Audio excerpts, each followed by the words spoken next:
Hi, Eric with Locksmithology here, finishing installation on a curvy door, Mortise lock electrified with a fingerprint reader. Run the wire through the door into an electrified hinge here that goes up to the system. When you shut it from inside, you have a privacy mode.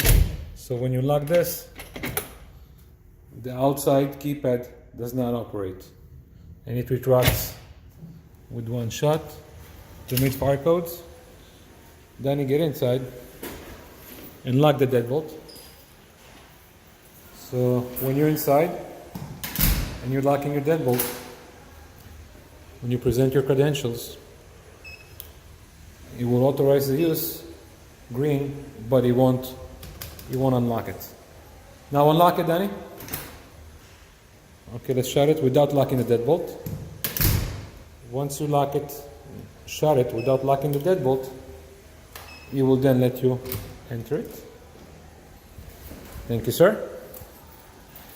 And this comes with a high security key, multi-lock, that will give pick and bump resistant options, and you can override it with a key in case of power failure or an emergency when there is no other access to your system, or your fingerprint doesn't work. Anyway, thank you for watching. See you in the next job.